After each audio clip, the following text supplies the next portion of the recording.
vous écoutez RTL. Maison, jardin, cuisine, brocante. Avec Bernard Poirette sur RTL. 9h39. Maison, jardin, cuisine, brocante. Aujourd'hui, qui y a-t-il autour des micros? Il y a... oui, bien sûr. Il y a Laetitia, Églantine et puis aussi Thierry. Bonjour mes amis. Bonjour Anna. Alors, vous avez noté que je n'ai pas dit qu'il y avait Sébastien parce que notre ami Sébastien Demorand a un petit pépin de santé qui l'éloigne des micros juste quelques jours. Voilà, on ne fait que l'embrasser. 11 novembre, bien évidemment.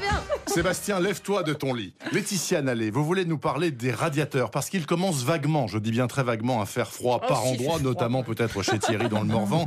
Il y a du neuf dans ce domaine. Oui, et je vais vous parler plus particulièrement des radiateurs électriques. C'est plus que du neuf, vous allez voir, c'est une révolution. Une révolution. Alors vous allez me dire que les radiateurs électriques, c'est pas un sujet glamour. Eh ben, vous avez tort. Les radiateurs électriques sont en pleine évolution. Depuis quelques années, les fabricants ont compris qu'en plus de répondre à un besoin, le radiateur, il devait surtout nous plaire d'abord. Joli. Et c'est comme ça qu'on a vu apparaître de la couleur, des matériaux un peu plus nobles sur leur façade. Oui, bon, Laetitia, quand même, un honnête radiateur, ça doit chauffer d'abord. Oui, c'est la priorité quand même. Oui, mais pas que. Regardez, par exemple, il y a eu les sèches-serviettes. Ça, c'est une double fonction. C'est super pratique. vrai. Et puis, les radiateurs qui émettent de la musique avec haut-parleur intégré, ça, j'en avais déjà parlé. Et on peut trouver mieux, il y a des idées Oui, encore, alors voilà, pour aller plus loin dans la réflexion, c'est la marque Atlantique qui a lancé en octobre dernier un concours « Inventer le radiateur de demain ». L'idée, c'était affranchissez-vous du côté technique et allez-y, soyez créatifs. Et alors, est-ce qu'ils ont été très créatifs? C'est carrément top. Le premier prix, c'est le radiateur tissé du jeune Roman Pin. Tissé. Ça veut dire Oui, quoi, ça? ça ne ressemble absolument pas à un radiateur, c'est plutôt un objet déco, voire même une sculpture que vous pouvez fabriquer selon vos besoins. Il y a une maille flexible qui peut s'adapter à un angle de mur. Ça forme comme un filet, exactement. Si vous le suspendez horizontalement, ça devient comme un claustrat chauffant qui sépare une pièce en deux. C'est pas mal. Comme un mouchard à biais aussi. Ça laisse passer le regard, en fait. Exactement, il y a des parties ajourées, ce qui permet de laisser passer le regard, bien sûr, mais aussi c'est une meilleure circulation de la chaleur. Mais précisément, ça fonctionne comment? Les pièces qui seront en porcelaine vont être reliées par un fil chauffant. C'est pour ça qu'on dit que c'est tissé en fait. Pour l'instant, moi, ce que j'ai vu et ce que je vous montre en photo, là, c'est un prototype. Mais la marque a bon espoir de pouvoir le commercialiser d'ici environ 2 ans. Et puis surtout, ce radiateur tissé, ça projette sur les murs un jeu d'ombre qui participe à la déco de votre maison. Et le deuxième prix, quel est-il? C'est un radiateur avec des tubes verticaux chauffants sur lesquels sont clippées des bandes de tissu qui sont comme des mini-plaids. Des mini-plaids, on va se chauffer avec? Oui, exactement. Quand vous allez être installé sur votre canapé, vous allez détacher un de ces plaids, vous viendrez le poser sur vos pieds, autour de votre cou. Comme une bouillotte? Exactement. J'adore. Le tissu va restituer la chaleur pendant un temps donné. Vous voyez que les radiateurs n'ont pas dit leur dernier mot. C'est quand même un secteur en pleine ébullition, pour ne pas dire en pleine surchauffe. Oui, enfin, tout ça, c'est l'avenir de demain ou d'après-demain. Aujourd'hui, là, est-ce qu'il y a une tendance lourde en Alors, matière les de radiateurs? tendances, c'est des radiateurs de plus en plus petits. Mais on va avoir de plus en plus froid, là. Non, mais c'est parce qu'on a de moins en moins de place.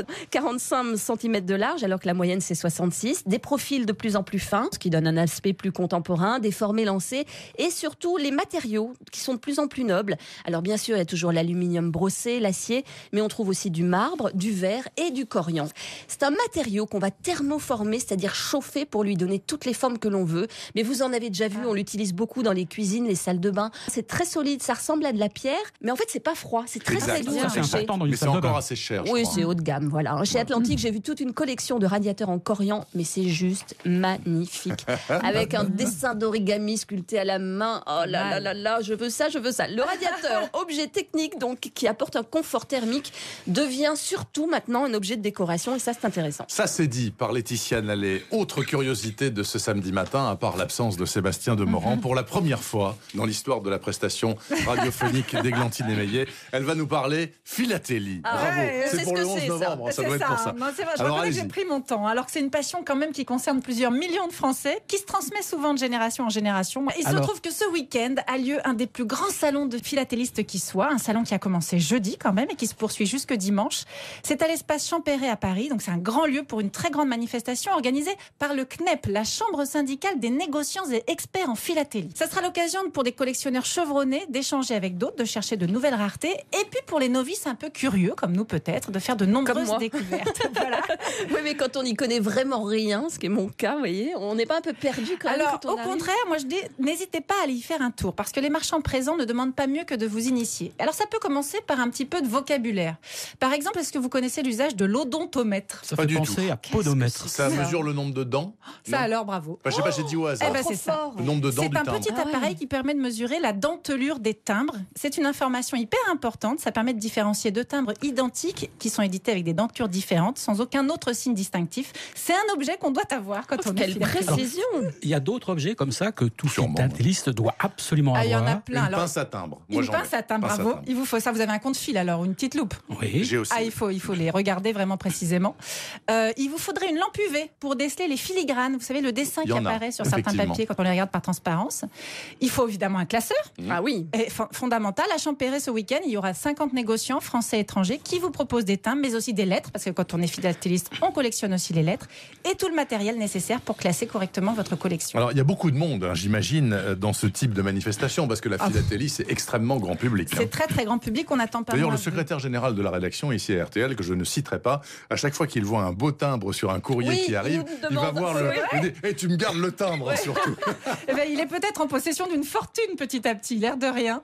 En tout cas, on attend au moins 12 000 visiteurs. Il y a toujours des événements particuliers. Cette année, par exemple, figurez-vous que la Poste fête les 40 ans du timbre de type Sabine. C'est le timbre Bien sûr. rouge à 1 franc du temps où la France était la France. Exactement, Exact. dessiné c'est par celui-là. Pierre Gandon, qui en a dessiné beaucoup d'autres, des Un timbres. franc contre un euro aujourd'hui. Hein. Vous voyez C'est ça. l'inflation. hein. Et donc la Poste, pour cet anniversaire, a créé un nouveau timbre qu'elle va présenter à ce salon pour la première fois. En tout cas, moi, je vous suggère de ne pas hésiter à aller fouiller dans vos greniers, parce que ça vaut le coup de faire expertiser le vieil album de Papy Bien Léon ou sûr. Tata Chantal. Bien sûr. Les timbres, ça va quand même d'une valeur qui peut aller jusqu'à 100 000 euros le timbre. Merci beaucoup, Églantine. À tout de suite pour la suite de Maison Jardin Cuisine Brocante avec Thierry Denis qui va nous parler des langues de belle-mère. Mais new look, s'il vous plaît. Et puis ensuite, à nous quatre, on va faire un petit hommage à Sébastien Demorand qui nous écoute sur son lit de souffrance à l'hôpital ce matin et demain aussi d'ailleurs. À tout de suite. Maison, jardin, cuisine, brocante. Sur RTL. 9h49. La suite de Maison Jardin Cuisine Brocante. Thierry Denis, vous voulez nous parler ce matin des langues de belle-mère. Je crains donc le pire. Et oui, C'est quoi, Bernard, ça? une langue de Langue de belle-mère, Plante pointue, grasse, non? Ouais, ah, c'est vous une y êtes plante. presque, tout à fait. C'est effectivement une cousine des plantes grasses, et c'est une plante africaine qui est très belle, avec des longues feuilles étroites et coriaces, vert mat, Et si on parfois les- bordées d'un liseré jaune clair, Si on les appelle comme ça, c'est parce qu'elles sont méchantes? parce qu'elles sont pointues et serrées, et ça mérite bien ce nom-là. Elles poussent en colonne. Alors, le vrai nom, c'est Sansevieria. Sansevieria. Voilà. C'est facile à cultiver? Oh que oui. Il faut vraiment Une taper sorte de dessus mauvaise herbe. pour les faire crever. Vous mettez le pot à la lumière, Ça, c'est sans pour nous. soleil direct. Exactement. C'est la plante des jardiniers négligents. Un peu d'eau de temps en temps, le moins possible en hiver. Et si je pars en vacances en Ouais. été, je mets un goutte à goutte. Eh mais non, votre Même pas. belle-mère gardera la maison. Donnez-lui juste un bon coup à boire la veille de votre départ. Elle sera pimpante à votre tour, même pas ridée. Mais moi, je la connais, votre plante Ah bon increvable. Elle est bien. Et d'ailleurs, ça revient beaucoup à la mode, ces vieilles plantes vieux jeux. Ah oui, un petit peu vieux jeu, parce qu'on en a tous vu dans notre enfance. Ça fait un petit peu ambiance buffet Henri II. Mais, on peut quand même être surpris par ce genre de plante, et je vous en ai apporté une nouvelle qui vient de l'Ouganda en Afrique. Regardez le pot que j'ai emporté. Mais ça Mais qu'est-ce ressemble que c'est que ce absolument truc? pas à Mais des je- langues. On dirait une tresse de C'est tige. drôle, ça. C'est rond et c'est vert. C'est Mais j'ai d'ailleurs, ça a jamais une vu gueule ça. pas possible, ce truc-là Des encore. petits hein. serpents entrelacés. C'est super graphique en tout Voilà. cas. Moi, j'en Alors- veux une. hein. Je savais bien que ma petite africaine vous plairait. Elle ça s'appelle Sansevieria cylindrica, tout simplement parce que ses feuilles ne sont pas plates, mais cylindriques, un petit peu comme des tubes. Mais elle pousse pas comme ça, avec Non, c'est pas les possible. trucs entrelacés, c'est pas possible. Ah oui, bien sûr. Ah. C'est l'horticulteur C'est qui pour le s'est transport amusé que vous à l'avez les fait comme ça. tresser. Ah là là. Elle tressait les feuilles. Comme elle a bon caractère, ça la double pas. Je crois même que ça lui plaît. Comme les petites filles qui sont si fières de leur natte. Mais alors, vous l'avez déniché où, votre langue torsadée? Alors, Églantine, dans l'un de vos terrains de chasse favoris, Ah, bon une brocante Non. à Paris, C'est pas vrai. sur le stand d'Olive Delannoy. Alors, Olive est un horticulteur pétillant qui expose ses plantes d'intérieur, qui sont amusantes, pleines de poésie, dans toutes les grandes expos de plantes, bien sûr, mais aussi dans ses fameuses brocantes et salons déco de la région parisienne. C'est bien, ça. Vous avez le nom d'une de ces brocantes où je pourrais retrouver Olive Delannoy? Précipitez-vous aujourd'hui, boulevard Arago, dans le 13e à Paris. Et aussi, si vous pouvez aller, du mercredi 15 au dimanche 19 novembre, porte de Versailles, toujours à Paris, au fabuleux salon Création et Savoir-faire, cher à Laetitia. Mais Vous le oui, connaissez, c'est ce bien, salon, évidemment, bien sûr. on Bon, peut je fabriquer précise que plein de Boulevard choses. Arago, c'est aujourd'hui et aussi demain, me Voilà, semble-t-il. tout à Hein. Combien Donc ça je coûte, rappelle le hein nom de votre tresse végétale. Dites d'abord combien ça coûte. Entre 13 et 30 € selon la taille du pot. Et la plante est déjà jolie à l'achat. C'est vrai que c'est regardez, hein. très, Elle est, joli, belle, très elle est très original. originale. Hein. Langue de belle-mère à Nat, qui vient d'Ouganda. Extraordinaire. Bon, mes amis, maintenant, allez, vous avez 1 minute chacun pour nous proposer votre recette fétiche. Oula. Il y en aura 3 de plus demain. C'est en hommage à Sébastien. Allez, vous commencez. Laetitia, vous qui D'accord. n'aimez pas Alors, cuisiner. Si. J'aime quand c'est vite fait. Alors des vite cuisses fait. de poulet. Vous prenez un faitout, vous ne mettez pas de matière grasse, vous posez directement les cuisses de poulet. Vous les faites revenir rapidement avec un petit oignon coupé en morceaux. Oui. Ça commence Très bien. vite, ensuite, vous rajoutez du caramel liquide. Alors, Oh. ça s'achète tout prêt Tout en prêt, bouteille au supermarché. De la sauce gnocchman. Oui. Voilà. Ouais. Donc, en fait, ça, je mets la même quantité. Généralement, je prends une tasse à café, je mets du caramel liquide, une tasse à café de sauce gnocchman. Hop, je mélange, je mets tout ça sur mes cuisses de poulet. Je rajoute des petits morceaux de gingembre coupés. S'il faut, si besoin, je rajoute un tout petit peu d'eau. Ouais. L'équivalent d'une cuillère à Sel, café, poivre. voilà. Non, pas de Bah non, sel même avec pas. le Non, gnocchman non, au surtout secours, pas avec un le petit gnocchman, peu de c'est déjà poivre. salé. Et après, je mets ça à cuire à feu doux. Je reviens 1 heure plus tard. Voilà. Mais C'est ça a un terminé. goût un peu sucré alors. Oui. Et ça a un goût Sucré-salé. C'est du sucré-salé. La sauce est délicieuse. On fait ça avec du J'aime pas riz ça. gluant. Et il faut j'adore. les retourner. de J'en ai temps en fait temps, quand avant-hier, même, non où je retourne Un une petit fois, peu. c'est tout. Oui, on fait C'est une grande paresseuse, Laetitia, elle fait Moi, elle rien. en fait plus, elle est contente. Exactement. Mais il n'y a pas de Églantine. beurre, hein, je Alors, rajoute pas de pas de beurre. beurre. Non, non, Sébastien, aucune. si vous m'écoutez, il n'y a pas de matière grasse.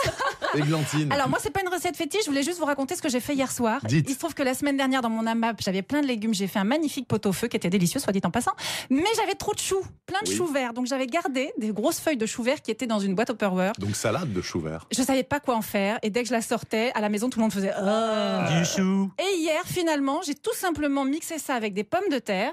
J'ai fait une purée dans laquelle j'ai juste rajouté Chou pas mal. patate. Oui, chou Oui. patate. J'ai rajouté pas mal de cumin. Oui. J'ai pensé à Sébastien, j'ai mis un soupçon de piment d'Espelette. Ah, Oui. bien. Et ben c'était à tomber. Il n'en reste plus une goutte. Génial. Et pas de proportion, vous avez fait ça. Ah, j'ai fait à ça au l'œil. pifomètre Complètement total. au pif. Donc Chou, voilà, des patate, vieilles feuilles une de pointe chou. de piment d'Espelette. Excellent. Et cumin. Et Le cumin, et c'est ça qui a fait beaucoup. Et vous, Thierry, dans le Morvan profond, quand bien, il fait froid Moi, je vous propose des patates à la mode du Morvan. Bon, je prends de la Mona Lisa, ça c'est important parce qu'elle est tendre, elle a un bon petit coup de noisette. Oui. Bio, pas traité, c'est important, je vous dirai pourquoi tout à l'heure. qu'on garde la Je peau. la pique à la fourchette. Vous gardez pour la pas peau. qu'elle éclate, voilà. Je mets ça au four, 200 degrés, bon, 20 minutes, une demi-heure. Après, je sors, je coupe en deux.